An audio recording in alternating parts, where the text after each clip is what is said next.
అందరికీ నమస్కారం. ఉద్యోగులు, పెన్షనర్లు, ఉపాధ్యాయులకు సంబంధించిన ప్రతి అప్డేట్ మన ఛానల్‌లో వస్తుంది. ఉద్యోగులకు, పెన్షన్‌లకు సంబంధించిన ప్రతి సమస్యపై అవగాహన కోసం వీడియోస్ అయితే వస్తుంటాయి. కామెంట్ సెక్షన్‌లో మీ యొక్క విలువైనటువంటి అనుభవాలని షేర్ చేయండి. మన వీడియోస్ కూడా లైక్ చేస్తూ ఉండండి. ఇంకా ఎవరైనా సబ్స్క్రైబ్ చేసుకోకపోతే సబ్స్క్రైబ్ చేసుకోండి.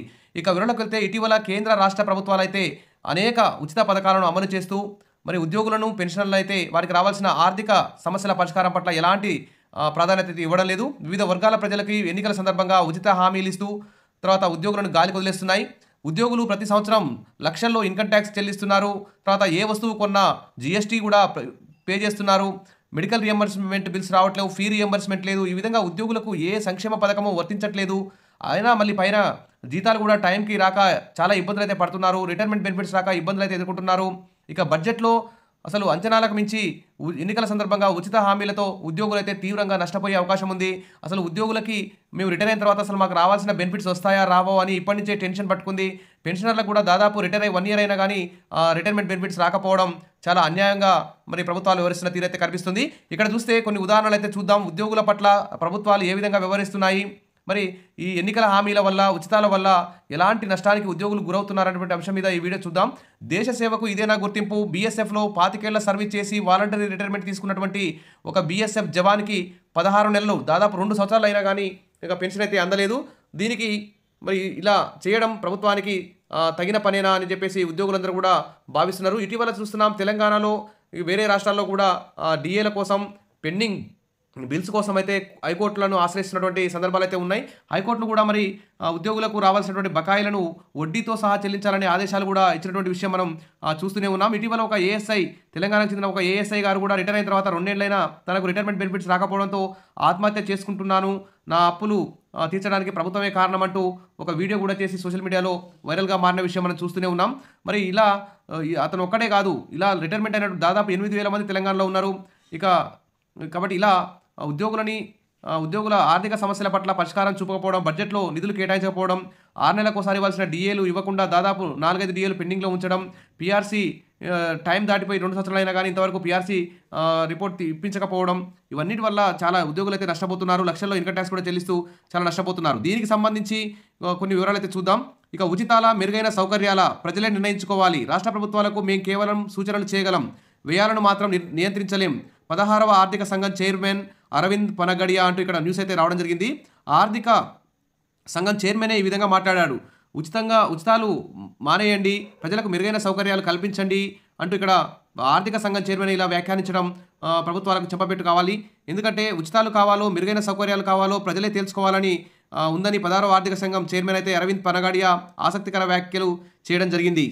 ఇక మీడియాతో మాట్లాడుతూ ప్రజలకు మెరుగైన వసతులు కల్పించాల్సిన నిధులను ప్రభుత్వాలు ఉచితాల పంపిణీకి వినియోగిస్తున్నాయని వెల్లడించారు.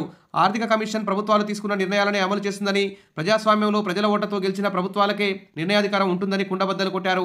ఆర్థిక సంఘానికి కూడా పరిమితులు ఉంటాయని, తాము రాష్ట్ర ప్రభుత్వాలకు సూచనలు మాత్రమే చేయగలమని తేల్చి చెప్పారు. రాష్ట్ర ప్రభుత్వాల వ్యయాన్ని తాము నియంత్రించలేమని స్పష్టం చేశారు. రాజకీయ పార్టీలు ఇస్తున్న ఉచిత హామీలను బట్టి ప్రజలు ఓట్లు వేస్తే వారు ఖచ్చితంగా హామీలను నెరవేర్చాలని అడుగుతారని, వాటిని అమలు చేయాల్సిన బాధ్యత అధికార వర్గాలు చేపట్టిన ప్రభుత్వాలదేనని పేర్కొన్నారు.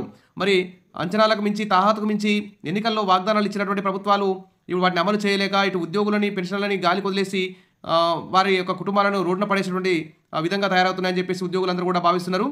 ఇక కొన్ని మరి ఉద్యోగులకు ఖర్చులు విపరీతంగా పెరిగిపోతున్నాయి. రాష్ట్రాల ఆదాయం కూడా తగ్గిపోతుంది. అప్పులపై వడ్డీలు చెల్లించాల్సిన పరిస్థితి ఎక్కువ అవుతుంది. ఇలాంటి సందర్భంలో మరి ప్రభుత్వాలు ఉద్యోగులకు, పెన్షన్లకు సంబంధించి తాత్కాలిక ఉపశమనంగా, తాత్కాలికంగా టెంపరీగా తప్పించుకోవడానికి ప్రయత్నాలు అయితే చేస్తున్నాయి. దానికి గతంలోనే దాదాపు 3 ఏళ్ల రిటైర్మెంట్ వయసు పెంచినటువంటి తెలంగాణ ప్రభుత్వం ఇప్పుడు మరొకసారి 4 ఏళ్ల వరకు పెంచేటువంటి ఆలోచనలో ఉన్నట్లు రూమర్స్ అయితే వస్తున్నాయి. అది వాస్తవం కాదో తెలియదు. మరి ప్రభుత్వ ఉద్యోగుల పదవీ విరమణ పెంపుపైన ఆలోచన చేస్తున్నారు. ఇది ఇవన్నీ టెంపరీ తాత్కాలికంగా తప్పించుకోవడానికి చేస్తున్నటువంటి చర్యలే తప్ప శాశ్వతంగా ఈ ఆర్థికపరమైన సమస్యలు ఎలా పరిష్కరించాలి అనేటువంటి ఉద్దేశం అయితే కాదు. ఉచితాలు ఇవ్వాలి, ప్రజలకి అవసరం ఉన్న వారికి ఇవ్వాలి, ఎంత ఇవ్వాలో అంత ఇవ్వాలి, మన కాడ బడ్జెట్ ఎంత ఉందో అంత ఇవ్వాలి. మరి ఉద్యోగులకు ఎంత అవసరం అవుతుంది, పెన్షన్లకు ఎంత అవసరం అవుతుంది, సరే వివిధ సంక్షేమ ఉచితాలకు ఎంత అవసరం అవుతుంది, ఇవన్నీ చూసుకొని ఆదాయాన్ని బట్టి ఇక్కడ మనం వివిధ సంక్షేమ పథకాలు అమలు చేయాలి. కానీ ఇలా చేస్తే మరి ప్రభుత్వ ఉద్యోగుల పదవీ విరమణ వయసు పెంచి అది నిరుద్యోగులకు మాత్రం కరెక్ట్ కాదు. కేంద్ర రాష్ట్ర ప్రభుత్వం ఉచిత పథకాలు పూర్తిగా రద్దు చేయాలి. ప్రభుత్వ పరిపాలన, అభివృద్ధి, ప్రజా సంక్షేమం గురించి మాత్రమే ఆలోచించాలి. అలాగే పరిపాలన చేయాలి. అప్పుడే దేశం, రాష్ట్రాలు అభివృద్ధి చెందుతాయి. ఓటు బ్యాంకు రాజకీయాలకు అన్ని ప్రభుత్వాలు, రాజకీయ పార్టీలు స్వస్తి పలికి ఉచితాలకైతే స్వస్తి పలకాల్సిన అవసరం ఉంది. ఇక ప్రభుత్వ ఉద్యోగుల పదవీ విరమణ వయసు 55 నుండి 58కి, 55 నుంచి 60కి, 60 నుంచి 61కి, 62కి, 63కి, 64కి ప్రభుత్వాలు పెంచడంలో ఒకే దెబ్బకి 4 పిట్టలు అన్నట్టు. మరి ఒక ఉద్యోగి పదవీ విరమణ చేస్తే రిటైర్మెంట్ బెనిఫిట్ కింద ఎక్కువ మొత్తంలో లక్షలాది రూపాయలను ఆ ఉద్యోగి ప్రభుత్వం చెల్లించవలసి వస్తుంది. కనుక అతన్ని రిటైర్ కాకుండా సర్వీస్లోనే ఉంచితే అతనికి జీతం ఇస్తే సరిపోతుంది. ప్రభుత్వాలకు ప్రస్తుతం అయితే టెంపరీగా ఆర్థిక ఇబ్బంది తప్పుతుంది, కానీ భవిష్యత్తులోనైనా మళ్ళీ ఒకేసారి ప్రభుత్వం మీద అదనపు భారం పడే అవకాశం ఉంది. కాబట్టి ఇవన్నీ మానుకొని శాశ్వతమైన పరిష్కారం మాత్రమే ఆలోచించాలి. ఇంకో చూస్తే జీతాలకు డబ్బులు లేవు, ఉచితాలకు మాత్రం ఎలా వస్తాయి అంటూ కేంద్ర రాష్ట్ర ప్రభుత్వాలపై సుప్రీంకోర్టు అయితే సీరియస్ వార్నింగ్ అయితే ఇచ్చింది. ఇక మహిళా సమ్మాన్ యోజన ఎవరి కోసం? ఉచితాల పేరుతో ప్రజలను పనులు చేయకుండా దూరం చేస్తున్నారు. అభివృద్ధి గాలి కొదిలేసి ఫ్రీ పథకాలకు పెద్దపీట వేస్తున్నారు. ఉద్యోగులకు జీతాలు అడిగితే నిధుల కొరత అంటూ మొండి చేయి చూపిస్తున్నారు. జడ్జీలకు జీతాలు చెల్లించకపోవడంపై సీరియస్ అయిన సుప్రీంకోర్టు అంటే ఇక్కడ న్యూస్ కూడా మనం చూస్తున్నాం. ఇక ఉచితాల పేరుతో ప్రజలందరినీ సోమరులను చేస్తున్నారు అంటూ ఇక్కడ మహారాష్ట్ర ఎన్నికల సందర్భంగా బీజేపీ నేతృత్వంలోని మహాయుతి కూటమి ప్రకటించిన లడ్కీ బెహన్ పథకంపై, ఇక అదేవిధంగా ఢిల్లీ ఎన్నికల నేపథ్యంలో ప్రకటించిన మహిళా సమ్మాన్ యోజనపై, తర్వాత కాంగ్రెస్ పార్టీ ప్రకటించిన ఆర్థిక హామీలను ఈ సందర్భంగా ధర్మాసనం ప్రస్తావించింది.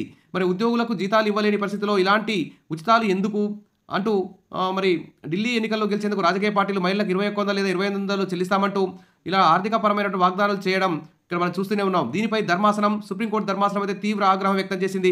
ఉద్యోగస్తులకు జీతాలు ఇచ్చేందుకు నిధుల కొరత అంటున్న ప్రభుత్వాలు సంక్షేమం పేరుతో ఖజానా సొమ్ములను మంచినీళ్ళలా ఖర్చు చేస్తున్నాయని న్యాయమూర్తులు అయితే మండిపడ్డారు. అభివృద్ధిని గాలి కొదిలేసి ఉచితాల పేరుతో ప్రజలను సోమరులుగా చేస్తున్నారంటూ కామెంట్ కూడా చేయడం జరిగింది. ఈ విధంగా ఉద్యోగులు పెన్షన్లకు సంబంధించి మరి కోర్టులు ఆదేశాలు ఇవ్వాల్సినటువంటి పరిస్థితి అయితే వచ్చింది. అదేవిధంగా మరి టైంకి డిఏలు ఇవ్వకపోవడం, పిఆర్సీలు ఇవ్వకపోవడం, ఐఆర్ మంజూరు చేయకపోవడం, జీపీఎఫ్ సరెండర్ బిల్స్ సంబంధించి కానీ, మెడికల్ బిల్స్ కానీ అప్లై చేసిన 1 ఇయర్ దాటినా కానీ రాకపోవడం, ఈ విధంగా ఉద్యోగులు అయితే అనేక ఆర్థిక నష్టాలకు గురవుతున్నారు. మరి తద్వారా మరి ఖచ్చితంగా ఉద్యోగులందరూ కూడా తమకు రావాల్సిన ఆర్థికపరమైన బకాయిలపై కోర్టుకు వెళ్తామనేటువంటి చెప్తున్నారు. కోర్టులు అయితే ప్రస్తుతం అయితే వడ్డీతో సహా చెల్లించాలని ప్రభుత్వానికి అయితే ఆదేశాలు జారీ చేస్తున్నటువంటి సందేశాలు అయితే తీర్పులు అయితే మనం చూస్తూనే ఉన్నాం. కాబట్టి ఇవ్వాలి, ప్రజలకి కూడా సంక్షేమ పథకాలు, ఉచితాలు కూడా ఇవ్వాలి. ఎవరికి అవసరం ఉంది, ఏ వర్గానికి అవసరం ఉంది, ఎంత మేరకు అవసరం ఉంది, మన దగ్గర ప్రభుత్వాల దగ్గర ఎంత బడ్జెట్ వస్తుంది, కేంద్రం నుంచి ఎంత ఆదాయం పన్నుల రూపంలో మరి కేంద్ర రాష్ట్ర ప్రభుత్వాలకు ఆదాయం వస్తుంది. కాబట్టి అవన్నీ బడ్జెట్ చూసుకొని బడ్జెట్కు మించకుండా ఇటు ఉద్యోగులకు సంబంధించి, పెన్షన్లకు సంబంధించి డిఏలు, పెండింగ్ డిఏలు కానీ, పిఆర్సీలు కానీ, తర్వాత ఇతర ఆర్థికపరమైనటువంటి అంశాలకు సంబంధించి డబ్బులు పక్కకు పెట్టి మిగతా డబ్బులతో మరి రైతులకు కానీ, పేద వర్గాలకు కానీ, ఇల్లు లేని వారికి కానీ, ప్రకృతి వైపరీత్యాల నష్టపోయిన వారికి కానీ, ఈ విధంగా అనేక వర్గాలకు ఆపదలో ఉన్నటువంటి అనేక వర్గాల ప్రజలని అందరూ కూడా ఆదుకోవాల్సిన బాధ్యత ప్రభుత్వం మీద ఉంది. కాబట్టి అన్ని వర్గాలను సమన్వయం చేసుకుంటూ, అన్ని వర్గాలకు సంపదను సమానంగా పంచుకుంటూ, ఎవరి హక్కులను, ఎవరి బాధ్యతలు వారు నెరవేర్చుకుంటూ ప్రభుత్వాలు ముందుకు పోతే బాగుంటుంది. కానీ ఎలాగో అధికారంలోకి రావాలని చెప్పేసి విచ్చలవిడిగా హామీలు ఇస్తూ హామీలను నెరవేర్చడంలో విఫలమై ఇటు ఉద్యోగులు, అటు ఇతర వర్గాల ప్రజలందరూ కూడా సంక్షోభంలో నెట్టుకుపోతే లాస్ట్కి ఆర్థిక వ్యవస్థలే కుదేలయ్యే పరిస్థితి ఏర్పడుతుంది. కాబట్టి ప్రభుత్వాలు వెంటనే స్పందించి శాశ్వత పరిష్కారాన్ని ఆలోచించాలి. ఇలా డిఏలు ఇవ్వలేని పరిస్థితి, పిఆర్సీలు ప్రకటించలేని పరిస్థితి, మరి ప్రభుత్వాన్ని నడిపించే ఉద్యోగులనే ఇలా విస్మరిస్తే ఇంకా ప్రభుత్వాలు ఎలా నడుస్తాయనేటువంటి విషయం కూడా ప్రజలు కూడా ఆలోచించాలి, పాలకులు కూడా ఆలోచించాలి. కాబట్టి ఆ దిశగా ప్రభుత్వం చర్యలు తీసుకుంటుందని చెప్పి మరి ఉద్యోగ సంఘాలు కూడా ప్రభుత్వానికి మంచి మంచి సూచనలు ఇచ్చి ఒక పాజిటివ్గా మంచి ఉద్యోగులకు ప్రయోజనాలు కలిగే విధంగా నిర్ణయాలు తీసుకునే విధంగా ముందుకు తీసుకుపోవాలి.